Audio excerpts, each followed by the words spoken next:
Hello students, आज मैं आप लोगों को क्लास 9 का फिजिक्स में हम लोग क्या कहते हैं ग्रेविटेशन का जो है थ्रस्ट एंड प्रेशर, उसके बाद pressure in fluids, floating principle जिसे बोलते हैं बायंट फोर्स, और आर्किमिडीज प्रिंसिपल, रिलेटिव डेंसिटी जो कि सीबीएसई में नहीं है, इसको तभी पढ़ाएंगे आपको।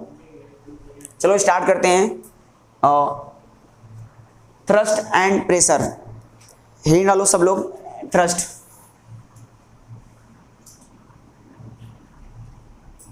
थ्रस्ट क्या होता है? Thrust the force acting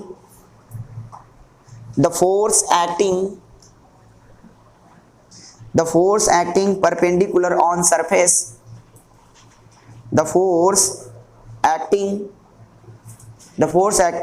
perpendicular on surface is called thrust.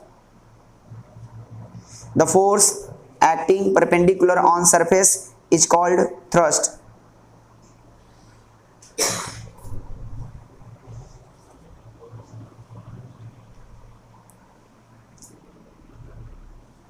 किसी सरफेस पे जो परपेंडिकुलर फोर्स लगता है, किसी भी सरफेस पर जब परपेंडिकुलर फोर्स, परपेंडिकुलर समझते हो ना, कितने डिग्री का बोलो? 90 डिग्री पर, ठीक है। किसी भी सरफेस पर जब 90 डिग्री का जो फोर्स लगता है, परपेंडिकुलर जो फोर्स लगता है, दैट इज कॉल्ड क्या? थ्रस्ट। एक बार फिर से, थ्रस्ट एक प्रकार का फोर्स होता है। थ्रस्ट जो होता है एक टाइप का फोर्स होता है जो किसी भी सरफेस पर परपेंडिकुलर लगता है। जैसे हम खड़े हैं, हमारे ऊपर थ्रस्ट फोर्स लग रहा है, थ्रस्ट फोर्स लग रहा है। हम खड़े हुए हैं, जो है हमारे ऊपर थ्रस्ट फोर्स लग रहा है। बैठे हुए हो आप भी क्या करते हैं, आपके ऊपर भी थ्रस्ट फोर्स लग रहा है। बैठे हुए हो, खड़े हुए, लेटे हुए हो, तब भी आप पर मेरे प्यारे बच्चों थ्रस्ट फोर्स लग रहा है। देख लो, ये सरफेस है, इस पे आप थ्रस्ट फोर्स लग रहा है, परपेंडिकुलर 90 डिग्री, ठीक है। ऐसे बहुत सारे हैं, ऐसा भी देख लो, ये लिख लो, फोर्स 90 डिग्री।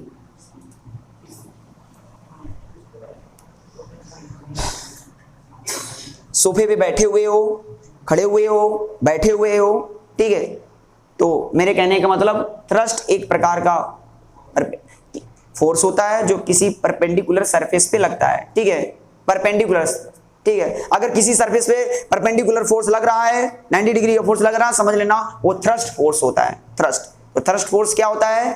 थ्रस्ट फोर्स क्या होता है? द फोर्स एक्टिंग, क्या है? The force acting perpendicular on surface is called क्या? थ्रस्ट। किसी भी सरफेस पे जब परपेंडिकुलर फोर्स लगता है, दैट इज कॉल्ड क्या होता है? थ्रस्ट, ठीक है। अब फोर्स है, थ्रस्ट एक प्रकार का फोर्स होता है, तो फोर्स का एसआई यूनिट क्या होगा? न्यूटन। लिख लो, इसका कुछ इसका डेटा है, लिख लो। SI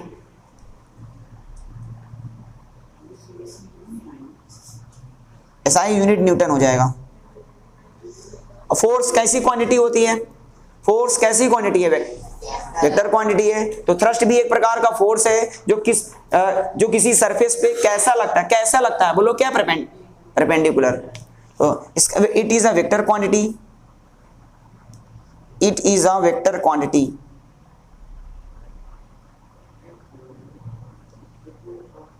it is a vector quantity, ये वेक्टर क्वांटिटी है, ठीक है।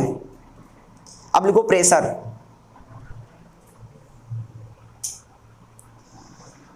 प्रेशर तो रिलेटिव डेंसिटी,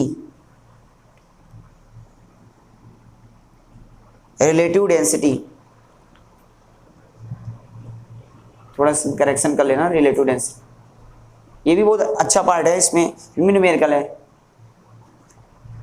तो मेरे प्यारे स्टूडेंट्स, तो थ्रस्ट आप लोग समझ में आ गया होगा। थ्रस्ट क्या होता है?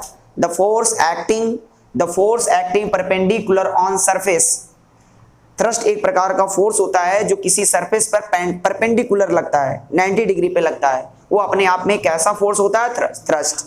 उसका फोर्स है, जैसा कि फोर्स है ये, इसका थ्रस्ट एक कैसी क्वांटिटी है? वेक्टर क्वांटिटी है। इसमें मैग्नीट्यूड के साथ साथ डायरेक्शन भी एसोसिएट होता है। मैग्नीट्यूड के साथ साथ डायरेक्शन भी नेसेसरी होता है, तो वो अपने आप में वेक्टर क्वांटिटी होता है। एसआई यूनिट क्या हो जाएगा? न्यूटन। ठीक है, अब लिखो इसको प्रेशर। प्रेशर लिखो,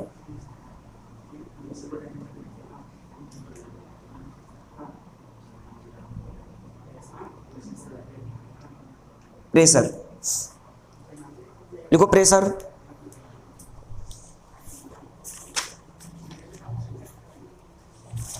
लिखो pressure, the force acting perpendicular on, the force acting perpendicular on unit area,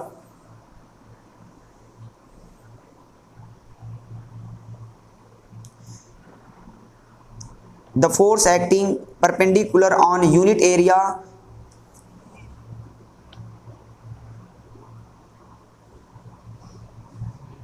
the force acting perpendicular on unit area of the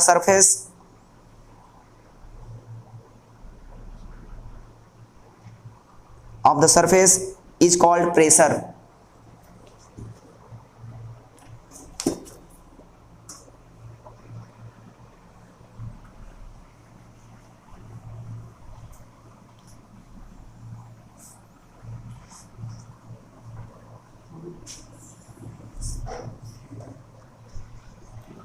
देखो बच्चों, प्रेशर का फार्मूला होता है सिंपल सा basic formula, pressure is equal to होता है force upon area. याद रखना बच्चों, प्रेशर इज इक्वल टू होता है फोर्स अपॉन क्या होता है? एरिया। और इसमें जो फोर्स लगने वाला है वो परपेंडिकुलर लगने वाला है।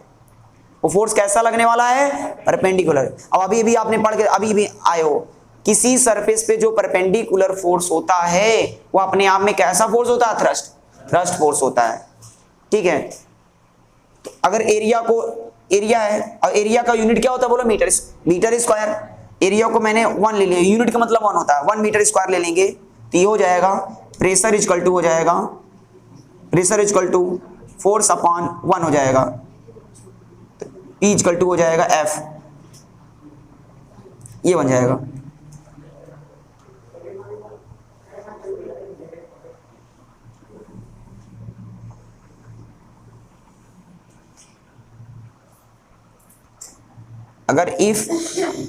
अगर एरिया को तुम 1 मीटर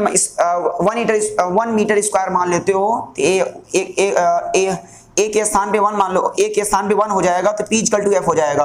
तो क्या होता है? यूनिट एरिया पर, वही तो लिखवाया मैंने, वही तो बोला है, यूनिट एरिया पर जब किसी सरफेस पर जो परपेंडिकुलर फोर्स लगता है दैट इज कॉल्ड क्या होता है? बोलो प्रेशर।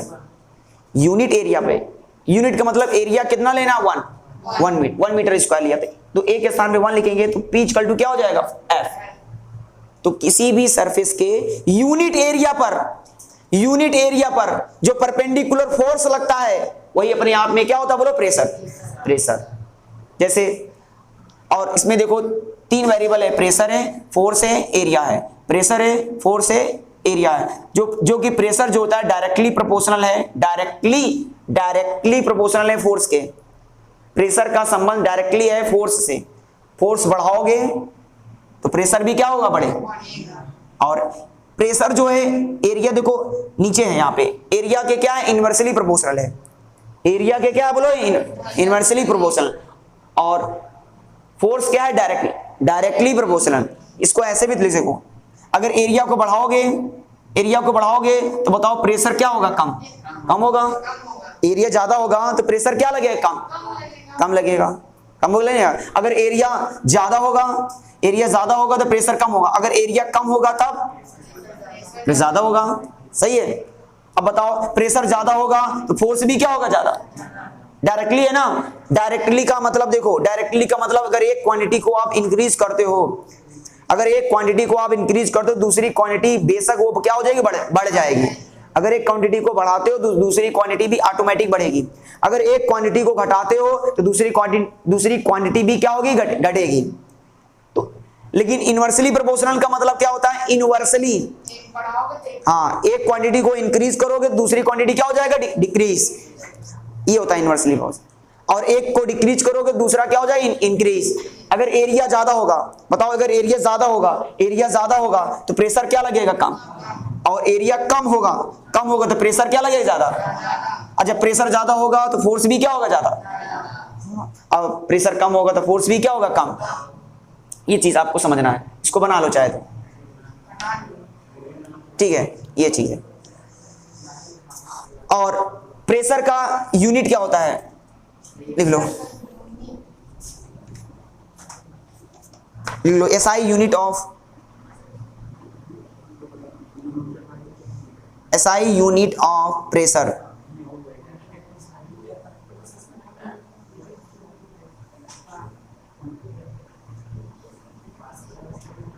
ये देखो, इधर देखो,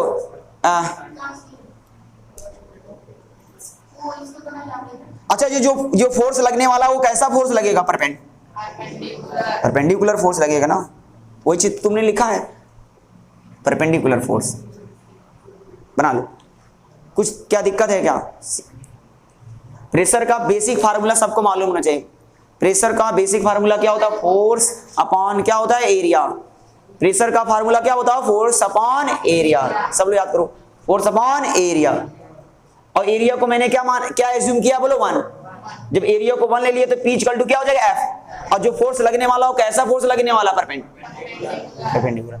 तो यूनिट एरिया पर जो परपेंडिकुलर फोर्स लगता है उसी का नाम क्या है, बोलो प्रेशर। एरिया कम रहेगा, एरिया कम रहेगा तो प्रेशर ज्यादा होगा, एरिया ज्यादा रहेगा तो प्रेशर क्या होगा, कम। ये तो आपको अच्छी तरीके से मालूम है। एरिया इनवर्सली प्रोपोर्शनल है, फोर्स डायरेक्टली प्रोपोर्शनल है, समझते रहना। अब बात करते हैं प्रेशर का यूनिट की बात करते हैं। तो बताओ प्रेशर का बताना, प्रेशर का यूनिट तो हमको याद नहीं करना है, रट्टा नहीं मारना है। बताओ बस P इक्वल टू क्या होता है, फोर्स अपॉन ए। अच्छा, फोर्स का यूनिट क्या होता है, न्यूटन, सही बोला। और अपॉन है, अपॉन, और एरिया का क्या होता है, मीटर स्क्वायर हो जाएगा। तो अच्छा, फिजिक्स में अपॉन को क्या बोला था, पर, तो क्या हो जाएगा, न्यूटन पर मीटर स्क्वायर। तो बताओ प्रेशर का यूनिट क्या बन जाएगा, बोलो न्यूटन पर मीटर स्क्वायर। एक और होता है pascal, not rascal, not rascal, pascal, लिख लो पास्कल। पास्कल, कुछ बच्चे रास्कल बोल देते हैं, रास्कल दुष्ट जो होते हैं, रास्कल मीन्स दुष्ट होता है, रास्कल नहीं है, पास्कल है ये, ठीक है बच्चों। एक साइंटिस्ट थे, वैज्ञानिक थे, उन्होंने अपने नाम पे ही रख दिया पास्कल। तो जो है प्रेशर का एसआई यूनिट न्यूटन पर मीटर स्क्वायर होता है या पास्कल, ठीक है।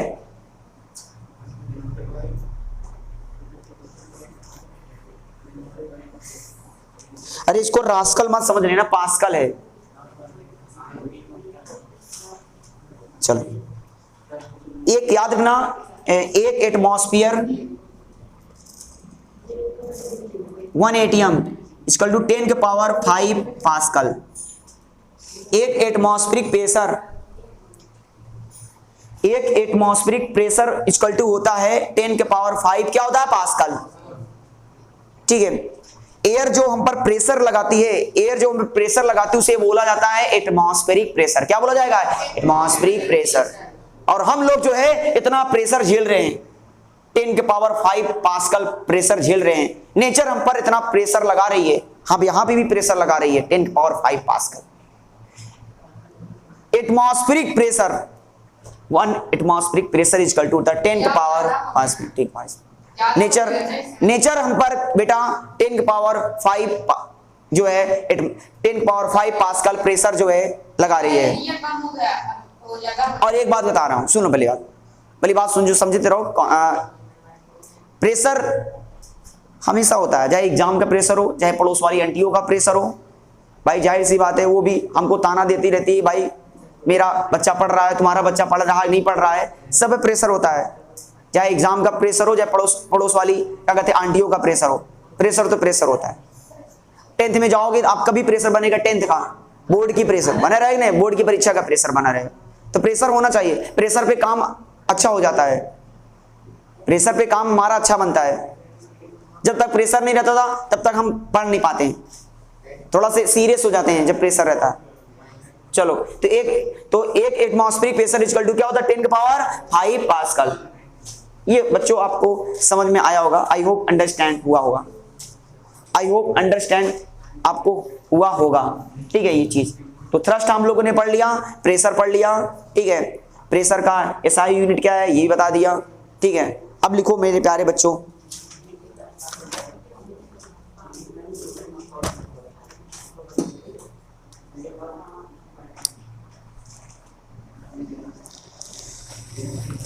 चलो कुछ इसका एग्जाम्पल है जरा देखते हैं।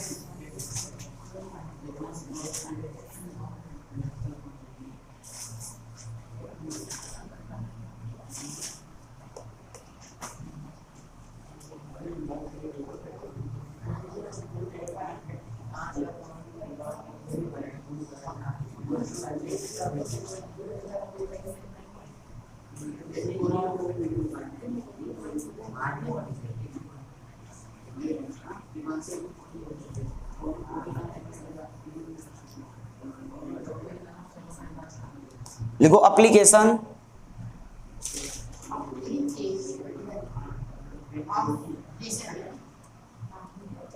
Application of pressure.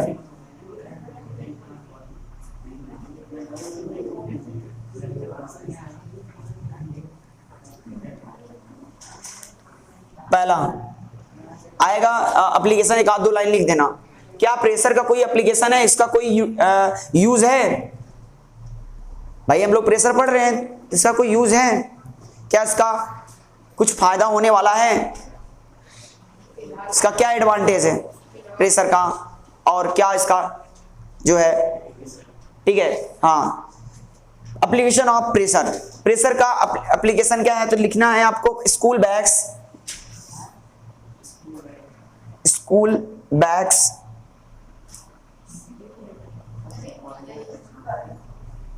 have wide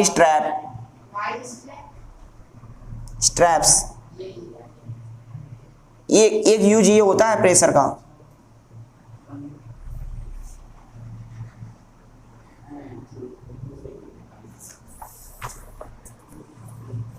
एक होती है सार,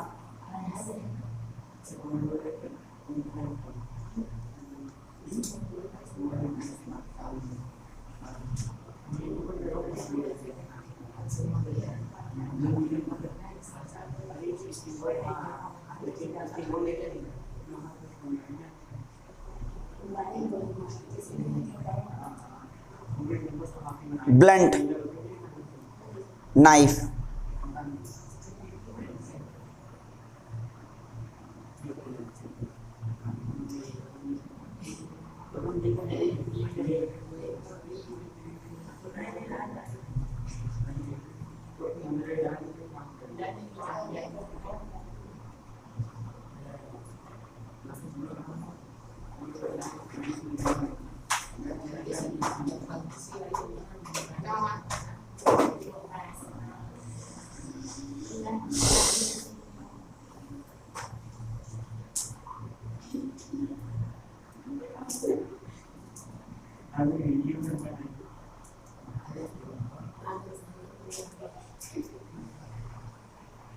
एक और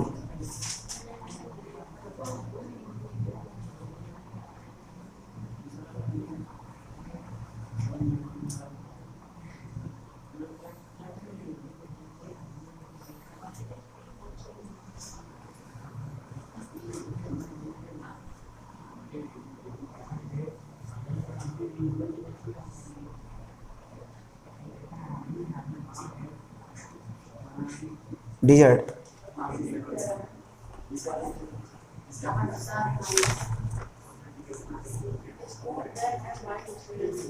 ऐसे बहुत सारे यूज है प्रेशर का, दो तीन मैंने लिखवा दिया है, आप चाहे एक दो लिख लो।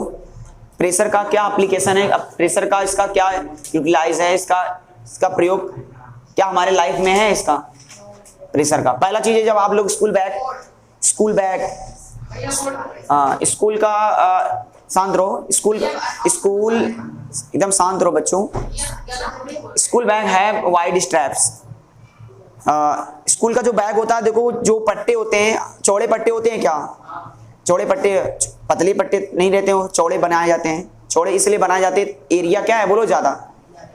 आपने फार्मूला पढ़ा है, प्रेशर इक्वल टू क्या होता है बोलो, फोर्स अपॉन क्या है एरिया, पढ़ा है नहीं पढ़ा है।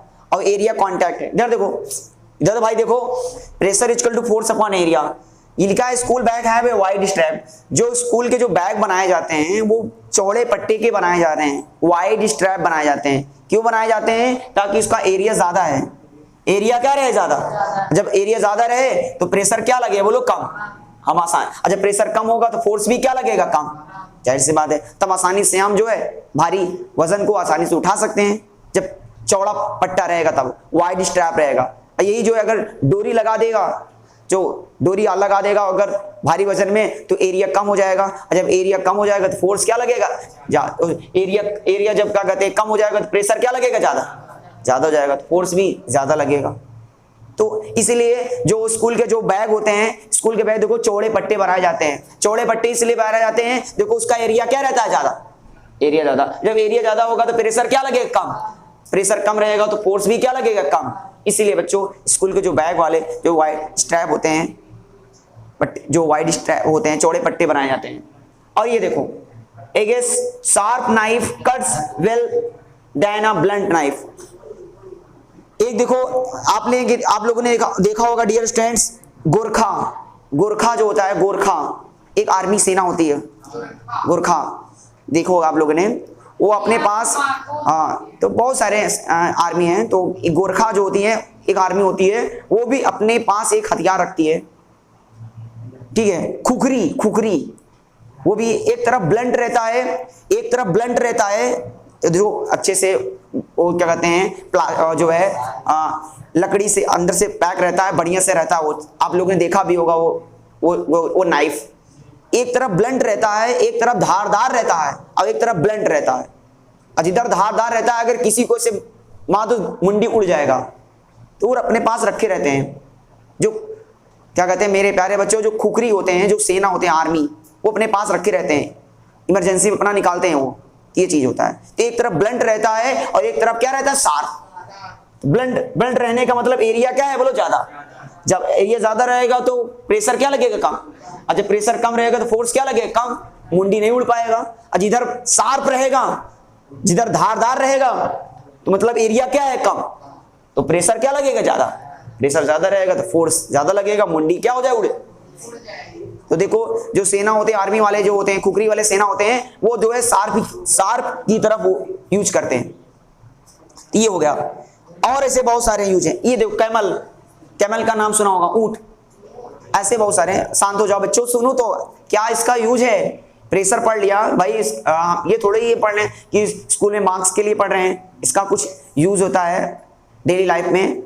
पहला यूज बता दिया आपको, जो है जो स्कूल बैग हम लोग टांग के ले जाते हैं, स्कूल बैग वगैरह, जो उसके जो पट्टे बनाए जाते हैं, स्ट्रैप जो होते हैं चौड़े बनाए जाते हैं। चौड़े इसलिए बनाए जाते हैं ताकि एरिया ज्यादा रहे तो प्रेशर कम लगेगा, ठीक है। और एक जो होता है, एक जो नाइफ होता है, एक तरफ ब्लंट होता है, चाकू जिसे बोलते हैं, एक तरफ ब्लंट रहता है, एक तरफ धारदार नहीं रहता, एक तरफ धारदार रहता है। जिधर धारदार रहता है उसे शार्प बोलेंगे। शार्प रहने का मतलब एरिया कम रहेगा तो इसमें प्रेशर क्या लगेगा? ज्यादा। अब ब्लंट वाले में एरिया ज्यादा रहेगा तो प्रेशर क्या रहेगा? कम, ठीक है। तो जो खुखरी होते हैं, जो आर्मी वाले सेना होते हैं, वो शार्प की तरफ यूज करते हैं ताकि मुंडी उड़ जाए उनका धाड़ से। एक वो स्पेशल रखे रहते हैं वो चाकू अपना। हाँ, तो ये चीज ध्यान रखना बच्चों। और एक चीज आप लोगों ने देखो, जैसा कि आप लोग जानते हो, ऊंट को रेगिस्तान का जहाज माना जाता है, शिप ऑफ द डिजर्ट। ऊंट को रेगिस्तान का जहाज माना जाता है, शिप ऑफ द डिजर्ट। ऊंट का रेस कराया जाता है, वहां पे कुत्ता उत्ता नहीं दौड़ाया जाता है, कुत्ता घोड़ा नहीं दौड़ाया जाता है रेगिस्तान में। क्या कहते हैं, राजस्थान वगैरह में देखो, कहीं भी गए होंगे आप लोग, वहां पर क्या कहते हैं रेस कराया जाता है। जैसे आसाम वगैरह में क्या कहते हैं नौका दौड़ कराया जाता है, नाव की रेस कराई जाती है। बड़ी सी लंबी सी नाव रहती है, इसमें काफी लोग रहते हैं, सब नाव खेते हैं। तो इसी तरह वहां क्या कहते हैं राजस्थान में भी मेरे प्यारे बच्चों ऊंट का रेस कराया जाता है। ऊंट का रेस, ऊंट की रेस कराया जाता है। तो भगवान ने देखो, बड़ी अच्छी बात है, भगवान ने उनको जो पांव दिया है गद्देदार दिया, भारी भरकम शरीर है। अब देखो पांव जो दिया है गद्देदार दिया है, चौड़ा है। देखा होगा आप लोगों ने, उनका पैर जो होता है चौड़ा होता है, उनका मतलब गद्देदार पांव होता है। तो एरिया ज्यादा रहेगा। एरिया जब ज्यादा रहेगा तो बताओ, एरिया जब ज्यादा रहेगा तो प्रेशर क्या लगेगा? कम। प्रेशर कम लगेगा तो फोर्स भी कम लगेगा, वो आसानी से दौड़ लेते हैं।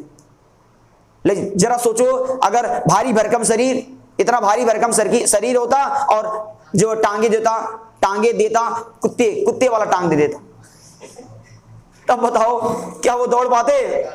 लेकिन भगवान ने देखो, भगवान ने नेचर ने जो है ऐसा बनाया, जो है उनका पैर जो है गद्देदार बनाया है, चौड़ा बनाया है। एरिया क्या कहते, एरिया जो है मेरे प्यारे बच्चों ज्यादा रहता है तो प्रेशर कम लगेगा। एरिया उनका ज्यादा रहता है, गद्देदार पांव रहता है। क्या कहते हैं, हम लोग का जो है रेत में देखो, बालू में पैर धंस जाता है, क्योंकि एरिया क्या है बोलो, कम। एरिया क्या है, कम। एरिया कम है तो प्रेशर क्या लगेगा, ज्यादा। प्रेशर ज्यादा लगेगा तो फोर्स भी ज्यादा लग जाएगा। लेकिन कैमल के केस में क्या होता है, एरिया उनका ज्यादा हो जाता है, प्रेशर कम लगता है, फोर्स भी कम लगेगा, तो आसानी से दौड़ पाते हैं। ये चीज है, और ऐसे बहुत सारे हैं। अच्छा, ये चीज हो गया ऊंट की कहानी। अच्छा, ये और सर और कोई यूज है क्या प्रेशर का एप्लीकेशन? एक चीज आप लोगों ने देखा होगा, कभी भी मेले वगैरह में गए होंगे तो किलो की सैया होती है,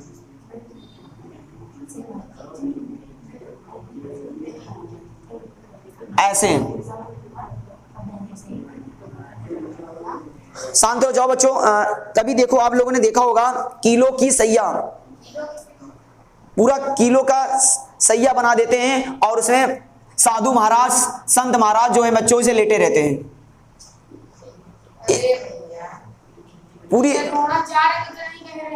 ये चीज ऐसे पूरा किलो की पूरी सैया, चारों तरफ से कील बनी रहती है, चारों तरफ कील ऐसी धसी रहती बनी रहती है, डियर स्टूडेंट्स। और क्या कहते हैं, और साधु महाराज जो रहते हैं उसी में लेटे रहते हैं, उनको कुछ नहीं होता है। लगता है यार इनके जादू है क्या, साधु महाराज 12-12 घंटा 24-24 घंटा ऐसे लेटे रहते हैं, इनको कील नहीं चुभती है क्या? लगता है उनको, लगता है मेरे प्यारे बच्चों, आप लोगों को लगता है यार ये जादू है क्या उनके पास? लेकिन जो बच्चा फिजिक्स पढ़ा है, प्रेशर पढ़ा है, अच्छा ये बता, साधु महाराज ने पूरा एरिया ही कवर कर लिया है। जब पूरी तरह से किलो का सैया बन चुका है तो एरिया, कॉन्टैक्ट एरिया ज्यादा है।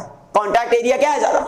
एरिया ज्यादा रहेगा तो प्रेशर क्या लगेगा, कम। प्रेशर कम रहेगा तो बताओ उनके कोई असर नहीं, आसानी से वो क्या कहते हैं लेटे रहेंगे। लेकिन यही जो है, अगर एक कील, सब कील को हटाकर एक कील कर दिया जाए एक कील कर दिया जाए तो कॉन्टैक्ट एरिया क्या रहेगा, कम। कॉन्टैक्ट एरिया कम रहेगा तो प्रेशर क्या लगेगा, ज्यादा।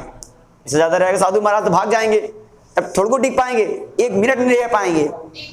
तो ये सब चीजें होती है। सीरियस से पढ़ो, जो है सीरियस से पढ़ो।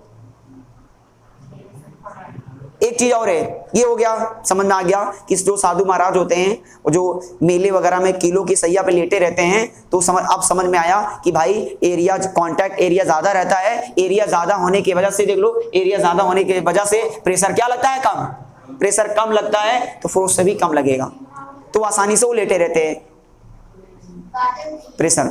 लेकिन यही जो है पूरे कील को हटाकर एक कील कर दिया जाए तो कॉन्टैक्ट एरिया क्या हो जाए, कम।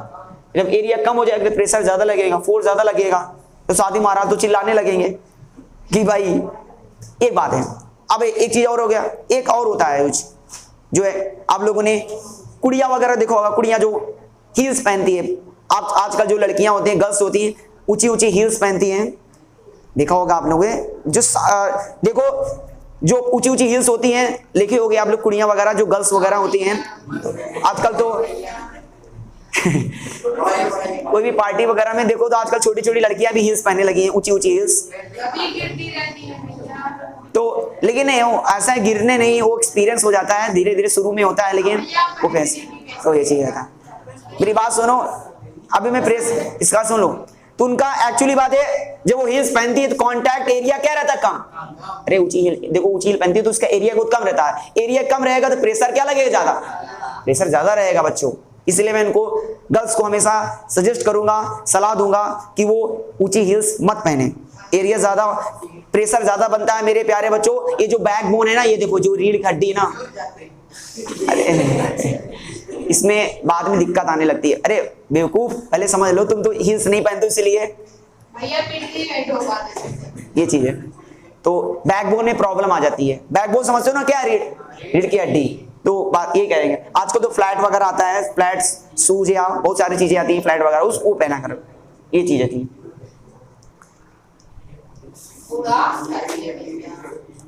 ये चीज हो गया। आप लोगों ने ये भी देखा होगा डैम,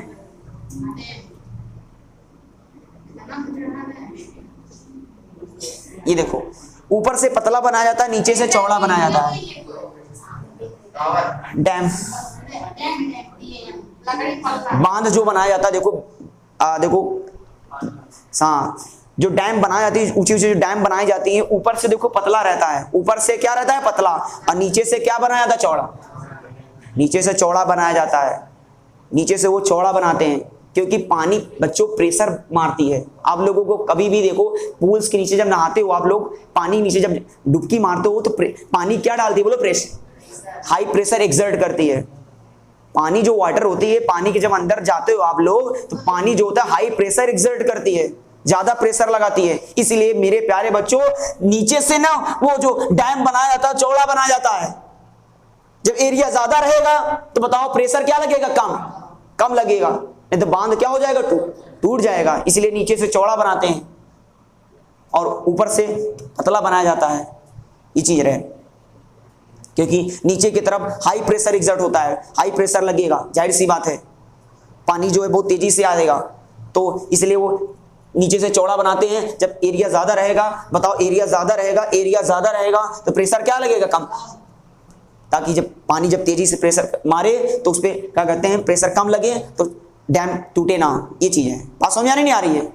इसलिए डैम को ऊपर से थिन बनाया जाता है, ऊपर से पतला बनाया जाता है, नीचे से चौड़ा बनाया जाता है। ये हो गया बच्चों प्रेशर का एप्लीकेशन। बहुत सारे हैं, जैसे हो गया पहला हो गया स्कूल बैग्स हो गया, और नाइफ वगैरह हो गया, और कैमल्स वगैरह हो गया, जो लड़कियां जो ऊंची हील्स पहनती हैं ये वाला हो गया, ठीक है। किलो की सैया साधु महाराज वाला हो गया, डैम वाला हो गया। डैम जो होते हैं नीचे से चौड़े बनाए जाते हैं, ऊपर से थिन बनाए जाते हैं। ये आपके बुक्स में है ऑलरेडी, किताब खोलोगे तो आपको एप्लीकेशन है। तो आई होप, उम्मीद है आप लोगों को ये चीज समझ में आया होगा, ठीक है। आओ कुछ न्यूमेरिकल्स करते हैं, थोड़ा सा कहानी में ट्विस्ट आए, एक आध दो, चलो।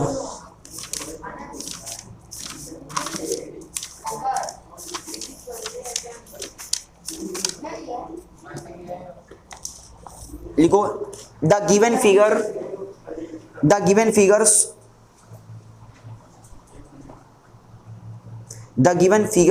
shows the SHOW.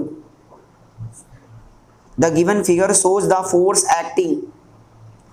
The given figure shows the force acting on a block of. The given figure shows the force acting on a block of mass 15 kg. Figure बना दो, फिगर बना लो।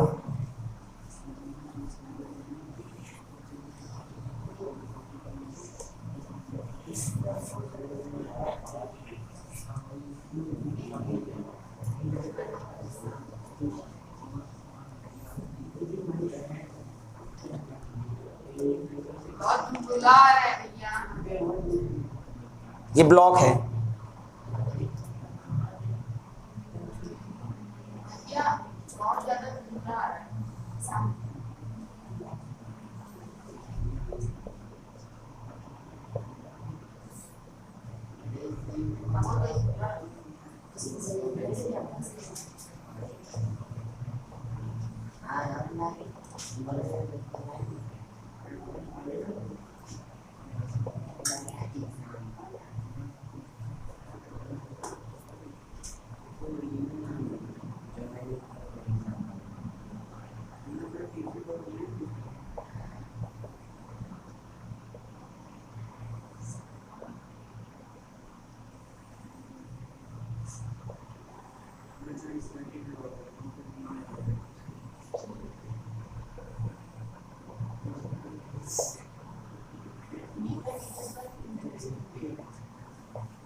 क्या कह रहे हो जी?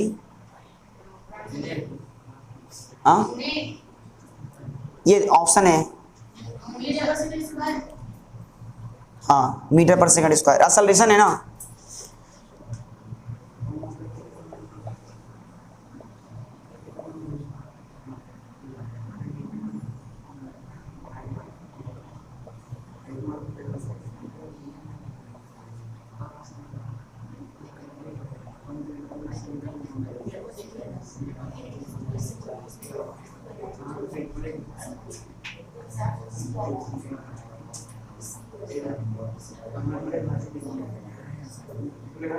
ए होगा कि बी होगा कि सी होगा कि डी होगा?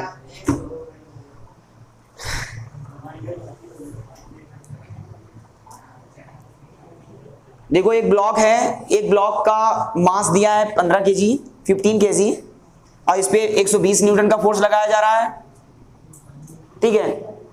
किस तरह बोलो? राइट साइड बोलो, क्या राइट साइड? राइट साइड देखो ये राइट साइड प्लस की, और लेफ्ट साइड की ओर, लेफ्ट साइड की ओर कितने न्यूटन का फोर्स लगा रहा है? 150, 150 न्यूटन। ओ सॉरी, समझ में आ रहा है कि नहीं आ रहा है? कुछ नहीं समझ में आ रहा है। राइट साइड की ओर कितना न्यूटन बोलो? 120, और लेफ्ट साइड की ओर 150 न्यूटन। ऊपर 150, नीचे भी कितना है? 150। तो 150 न्यूटन, 150, ऊपर 150 न्यूटन का फोर्स लगा रहा है, नीचे भी 150 न्यूटन का फोर्स लगाया जा रहा है। कौन सा फोर्स है बोलो? बैलेंस। तो ये बताओ एक दूसरे को क्या कर देंगे बोलो? कैंसिल। ये तो कैंसिल हो जाएगा, बचा ये वाला फोर्स। अब इससे निपट लो। नेट फोर्स कितना होगा? कोई बच्चा बताए? नेट फोर्स का फार्मूला बताए थे, forces from right side minus forces from क्या? Left side. तो क्या होता है? F R minus F L. बताओ राइट साइड का फोर्स कितना है बोलो? 120, 120। लेफ्ट साइड वाला फोर्स कितना है? 150। समझ में आ रहा नहीं आ रहा? तो 120 में 50 घटा दो, कितना आएगा? -30। माइनस साइन क्या दिखाता है? Direct minus. लेफ्ट की राइट बोलो? माइनस है। अरे राइट कहाँ होगा? माइनस है। माइनस साइन क्या होता है बोलो? लेफ्ट। कि नहीं, the body will move from left side की राइट साइड बोलो। अगर ये प्लस में आता तो क्या होता है? राइट। तो माइनस साइन क्या हो जाएगा? Towards 30 Newton's towards left. देख लो किसमें है कोई? और हाँ, लेफ्ट वाला कौन कौन है? तो टुवर्ड्स राइट तो कट जाएगा। लेफ्ट वाले में कौन कौन है बोलो? 1 2 3। फोर्स निकल गया। अब क्या निकालना? असलेशन। तो कोई ऐसा फार्मूला है जिसमें आपको मालूम है, जिसमें असलेशन है? बोलो क्या? फोर्स इज इक्वल टू, बोलो force is equal to mass into acceleration. Very good बेटा। मास दिया है, बताओ मास कितना है? 15। असलेशन कितना है? 30। असलेशन पूछा है। फोर्स कितना? फोर्स कितना है? 30। अरे असलेशन पूछ रहा है, देखो असलेशन दिया है। तो एच कल टू हो जाएगा 30/15। क्या आएगा? 2 मीटर पर सेकेंड स्क्वायर। अब 2 मीटर पर सेकंड स्क्वायर किसमें है? इसमें भी और इसमें ही, लेकिन टुवर्ड्स राइट है, टुवर्ड्स लेफ्ट है। कौन सा ऑप्शन होगा? 2 मीटर पर सेकंड स्क्वायर टुवर्ड्स लेफ्ट। समझ में आया है कि नहीं आया है? ये किसका सवाल है? कोई बच्चा बता सकता है? Force and law of motion का है क्या?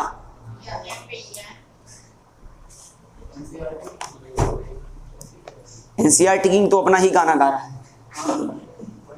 एक और लगाओ जरा तो, एक क्वेश्चन। अब बस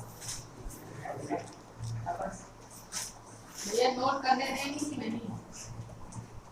लिखो जी। कर रहे हैं, आपका नहीं देखो।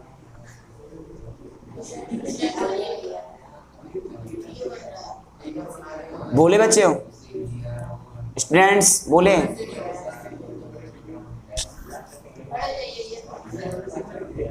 चलो अब बस वेइंग WIGHING 2000 kg 2000 kg। एक बस का वेट है, वजन है कितना है? 2000 किलो। 2000 kg, असलरेट करता है, असलरेट्स फ्रॉम रेस्ट, असलरेट्स फ्रॉम रेस्ट, यानी शुरू में रेस्ट था, बाद में असलरेट कर गया, at the rate of 4 metre per second square, at the rate of 4 metre per second square. A bus weighing 2000 kg accelerates from rest at the rate of 4 meter per second square. Full stop. What will be its momentum after 2 seconds? 2 second बाद उसका momentum क्या हो जाएगा? What will be its momentum after 2 seconds?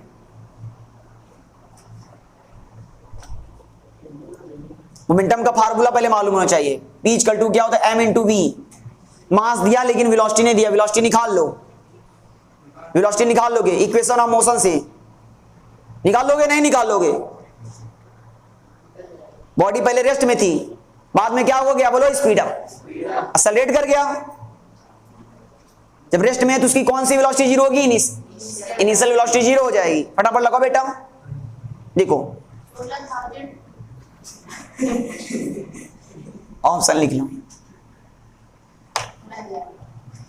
Rest में है तो बताओ सार्थक क्या हो जाएगा? यू की वैल्यू क्या हो जाएगा? जीरो हो जाएगा। एक्सेलरेट कर रहा है मतलब बॉडी स्पीड अप कर रही है। पैर उसने जो है रेस पे लगाया होगा, पैर उसने अपना रेस पे रखा होगा तो बॉडी क्या कर जाएगी? स्पीड अप कर जाएगी। रिटार्ड नहीं करेगा, बोलो स्पीड कर जाएगा। बाद में वेलोसिटी देखो, बाद में उसकी वेलोसिटी कितनी हो गई? वेलोसिटी भी हो जाएगी मान लीजिए। अब कितना एक्सेलरेशन आया बताओ? स्पीड अप किया तो एक्सेलरेशन आएगा, वेलोसिटी में चेंज आ रहा है। कितना एक्सेलरेशन है देख के बताओ उसमें दिया 4 मीटर पर सेकंड स्क्वायर। वी निकाल लो, कौन सी इक्वेशन से लगाए फर्स्ट? टाइम कितना लगा था? बस आराम से हो जाएगा। v equal to u plus a t. v की वैल्यू निकालना है, u की वैल्यू 0, एक्सेलरेशन कितना है? 4, टाइम कितना लगा? 2, कितना आ जाएगा? 8 मीटर पर सेकेंड। मतलब शुरू में स्पीड कितनी थी? 0, बाद में स्पीड कितना हो गया? 8, और वेलोसिटी निकल गई। मोमेंटम निकालना आसान है। मास तुम्हारा कितना है? 2000, वेलोसिटी कितना है बोलो?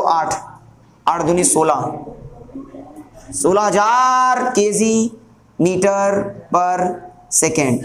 सबको मालूम है बच्चों? कोशिश करो।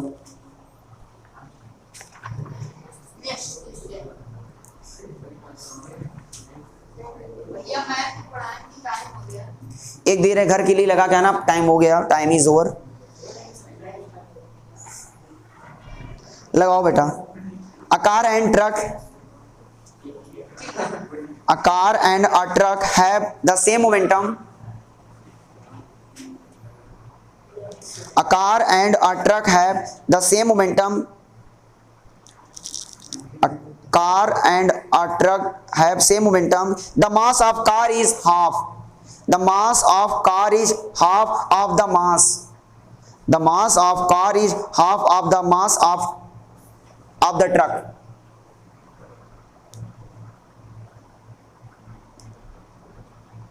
The ratio of velocity, a car and a truck have same momentum. Car और ट्रक का मोमेंटम सेम है।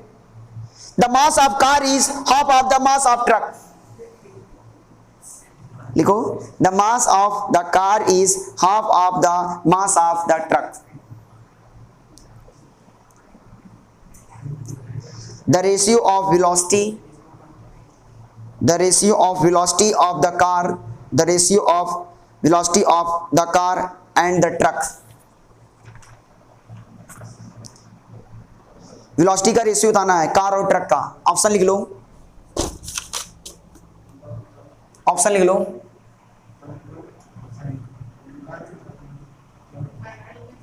One is to 4, 1 is to 2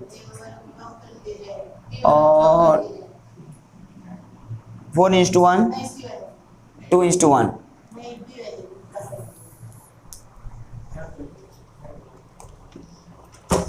सो बच्चों कल हम मिलेंगे, ठीक है, नेक्स्ट वीडियो में। सो आप लोग अगर ये वीडियो अगर मेरा पसंद आया होगा प्लीज लाइक सब्सक्राइब करना मत भूलिएगा। Take care, bye bye.